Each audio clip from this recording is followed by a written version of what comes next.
J. Blige. Hi everyone. So, when Kamala Harris was elected Vice President of the United States, they played that song, Mary J. Blige, work that, when she walked out to deliver her acceptance speech. And somebody tweeted and said, I cannot believe she came out to Mary J. Blige. And I replied, I tweeted, we all came out to Mary J. Blige.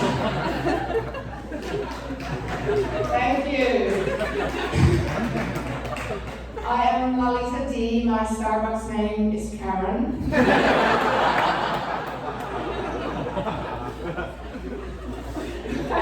I'm really glad you're here supporting live comedy because we have to laugh, right? The world is a terrifying place. The planets are out of whack. My estrogen is in retrograde. It's been a couple of weeks, right? It's been a couple of weeks. I mean, really, it's been a couple of years. I mean, really, it's been a disaster since 1776.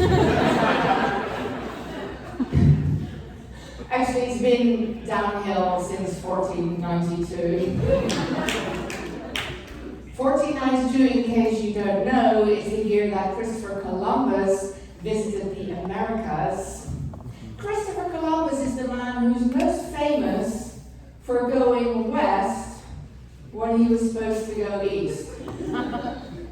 He turned left instead of right. I'm like, dude, you literally had one job. Only a white guy could be that inept, still have a day named after him. Federal holiday. Humble brag, I'm on day 332 of no alcohol. I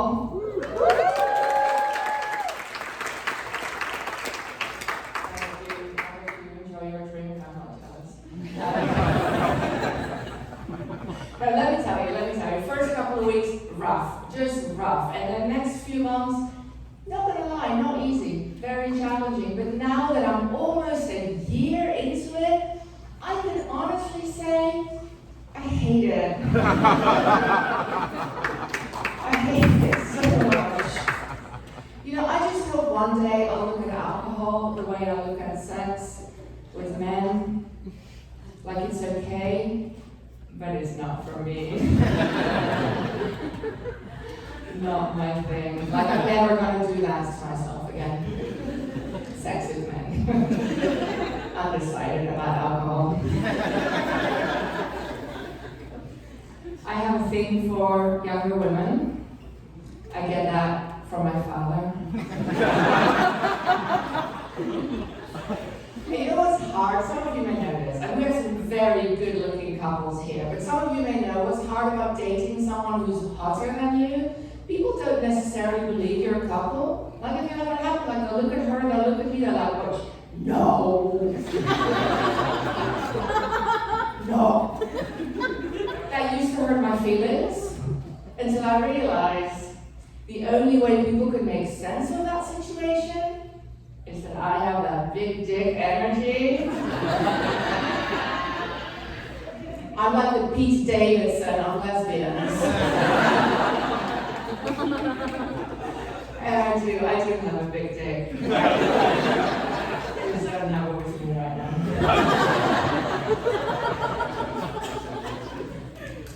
You guys okay there? We try to like drink and laugh separately because otherwise we might be a little bucket, okay. So I drove down today from Wisconsin, but obviously thank you. I'm obviously not from Wisconsin, as you can already tell by the way that I'm not dressed in a Green Bay Packer outfit. But I used to live in Madison, Wisconsin. And people always compliment me on my accent. Like, oh my god, your accent is so cute. You know you're getting older when people compliment you on the way you speak. Like I don't see my accent giving up carbs, you know what I mean? But my accent is Dutch. I know some of you need more information. Because when I was first in Wisconsin, I went to a store, buy some furniture, and the guy went, hey, I love your accent, what is it?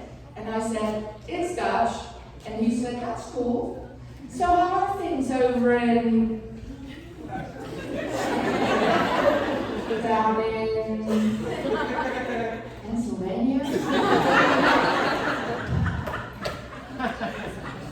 So I'm from the Netherlands, also known as Holland, or as it's most commonly referred to in the United States, Denmark.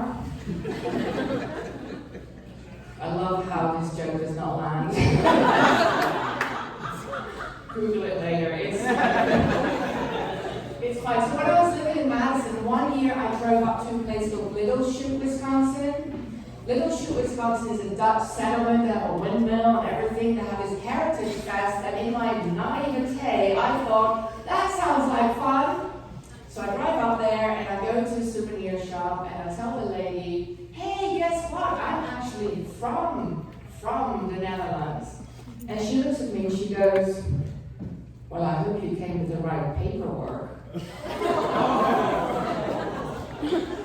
And I laughed because I thought that was a joke. But then she said it again.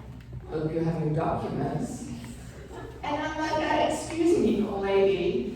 What part of paid maternity leave, affordable education, or access to free healthcare did you think I was fleeing when I came to this country? And I was mad, and I left the store, and I rang a Mexican friend. I'm like, you have no idea what just happened to me. And he was like, oh my God, that had never happened to you?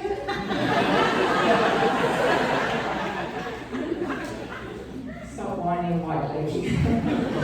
Nobody cares.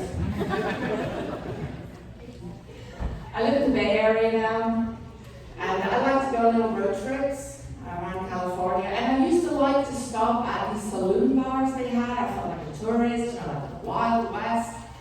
Until one day I realized these places celebrate genocide. Like these places really are built on the murder of indigenous people. So since I've had that awakening, I no longer go to these places. Now when I'm on a road trip and I want a cup of coffee, I make an ethical choice. I go to Starbucks.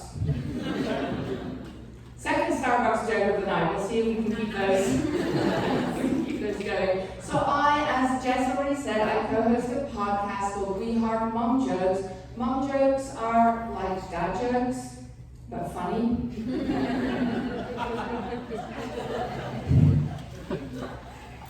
I have a teenage son. During the pandemic, he was in virtual school. They call it that because for a year and a half, he learned virtually nothing.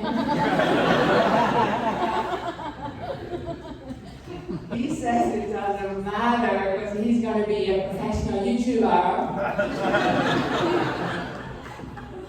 Okay, son, my love, that's not a job. He's like, okay, mom, stand-up comedian.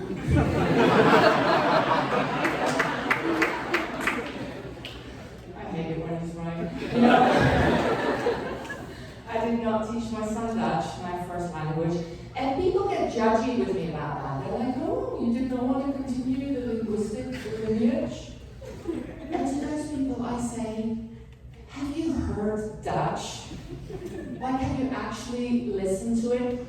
You know that sound you make when you throw up and gag at the same time? Like it's like... So that's good morning. You can practice that later. You know what's weird about the Netherlands? They use American like a bit of a slur. They say things like, oh, that's so American. Americans only care about money. Well, yes, but the Dutch literally invented capitalism. You know, way back when they're going around the world in their boats, looking for spices that to this day they refuse to eat. Was pepper worth it? I like my women the way I like my coffee. Expensive. Probably not worth it. And first thing in the morning. So listen, they say America is the land of opportunity, and it is. America is the land lack of opportunity. Last weekend, I had the opportunity to march for women's rights. I had the opportunity to march for women's reproductive health. My family in the Netherlands, they have not had that opportunity since the 1960s. Please, mobilize, get your people together, vote, and let's keep this country in the 21st century. Thank you, I've been Lalita Dee.